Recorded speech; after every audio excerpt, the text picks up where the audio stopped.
সময়ের সাথেই মোটে পারি না। সকালবেলায় কিরাম করে যে 10টা বাজে যায় টেরই পাই না। নমস্কার, কিরাম আছেন সকলে? নতুন আর একটা ব্লগ নিয়ে চলে আসলাম। ভিডিওটা শেষ পর্যন্ত সঙ্গেই থাকবেন, আশা করছি ভালো লাগবে না সকলে। আজকে সোয়াল সব রান্না বাড়া হয়ে গেছে। সোয়াল ডারে রুটি আর ডিম ভাজি করে দিয়েছিলাম, সেইটা খাইছে। আর ওর বাবা সিদ্ধ ভাত খাইয়ে গেছে, সাথে ভাজি ছিল। আর ডাল বেশি কিছু আজকে রান্না বান্না করিনি, ডাল রান্না করেছি, একটু মাছ ঝোল করেছি আর ভাজি করেছি। মেশিনটা মেলা দিন হয়েছে, কাজ করা হয় না। মেলা কাজ রয়েছে, অনেকগুলো ব্লাউজ রয়েছে। নিজের কাজ তো এই জন্য করতে ইচ্ছা করে না, যেই অন্য কেউ দেবে না সেই সময় আবার তাড়াতাড়ি করে কাজ শুরু করে দেবানি। একবার যদি কাজে মন এসে যায়, তারপরে ঘরে যে কটা ব্লাউজ ট্রাউজ আছে সব একবারে করে ফেলবানি। মন বসানোর এই হচ্ছে মেইন কথা।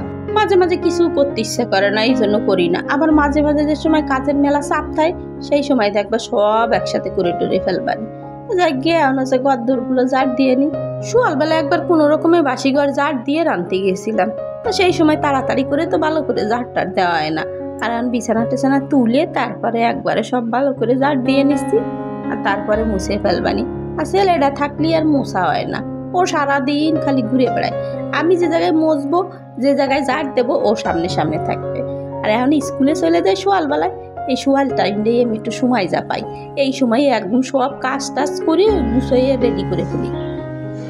রেডি হয়ে নিছিস কোনো রকমে স্নান করে 11টা বেজে গেছে, এখনও সকালের খাবার খেতে পারিনি। আগে নিয়ে এসেই তারপরে খাবানি, কারণ কি ছেলেটা আবার বেরোয়, আবার আমার না দেখলে আবার তারপরে বলবে না মা তোমারও তো দেরি হলো কেন।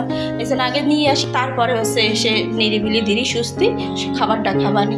দেরি হলে কী করবো, প্রতিদিন তো আর এক সময় হয় না, তো জলটা খাইয়ে যাই তারপরে নিয়ে আসি। সকালবেলাতে কিচ্ছু খাইনি।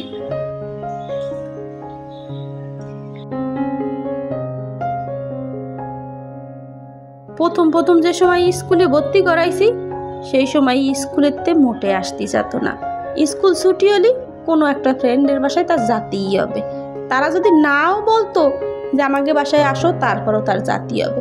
লজ্জা শরমের মাথা খাইয়ে তারপরে জাতি হতো। মেলা বুঝানোর পর আন্নে ঠিক হইছে, আন্নে আর জাতি চায় না। স্কুল ছুটির পর বন্ধু বান্ধবের সাথে একটু খেয়ালে তারপরে আবার চলে আসে। আর স্কুল ছুটির পর স্কুলে বসে কি হয়েছে তাই আবার আমারে বলে। তাই সোয়ালটা র উচ্চারণ করতে পারে না, র বলতে গেলে তার ল হয়ে যায়। ছোট মানুষ তো, ছোটবেলায় সকলেরই একটু এরকম সমস্যা তাই। একটুখানি খেলার পরে তারপরে মা বলো যে মা চলো যাই। আর এই যে চলে আসলাম। আজকে আর তেমন বৃষ্টি টিষ্টি নাই, একটু মেঘলা মেঘলা আছে। ভাগ্যিস আসার সময় মনে নাই কোনো কিছু কেনার কথা, না হলে প্রতিদিন তার কিছু না কিছু খাতেই হবে। টিফিন তো দেবই, তারপরেও আসার সময় খাতে হবে।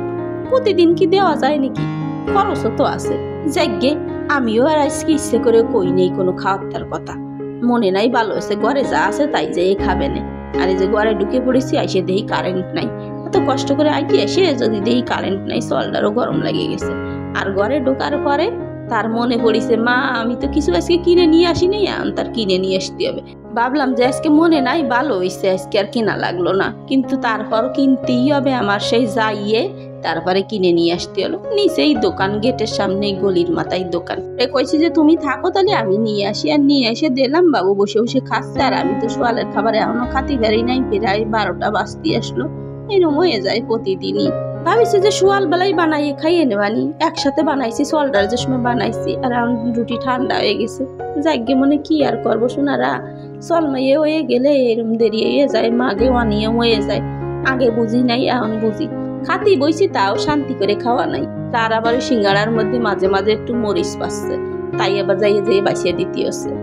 কত যে করতে হয়, সোয়াল মাইয়ে হয়ে গেলেই রুটি পরও যেন খিদে মেটে নাই, খাতে ইচ্ছা করতেছে কি জানো। তাই একটা আম নিয়ে নিছি, আম খাবো।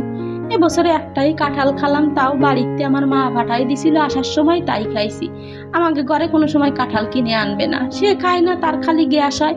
এই জন্য কাঁঠাল কিনে আনবেও না, খাবেও না। আম প্রতিদিন দেখবা না 2-3 কেজি করে কিনে নিয়ে আসবে না। অবশ্য আম খাতে আমারও ভালো ঠায়। সোয়ালটা যে কি হইছে, আম কাঁঠাল কিচ্ছু খাবে না, সে একটু কলা খায়, একটু আপেল খাবে, এছাড়া আর কোনো কিছু খায় না। এই জন্য তুই খাবি না, তোরে আমি খাওয়াই ছাড়বো। প্রতিদিন আম দিয়ে দুধ দিয়ে মাখাই দিই, তাহলেই খাবে না। আবার সোয়াল মায়েরে খাওয়াতে গেলে যে কত টেকনিক অবলম্বন করতে হয় মাগে, এখন মা হয়ে বুঝি। মেলা বক বক করে ফেলেছে রে সোনারা। আজকের মতো তাহলে চলে যাচ্ছি।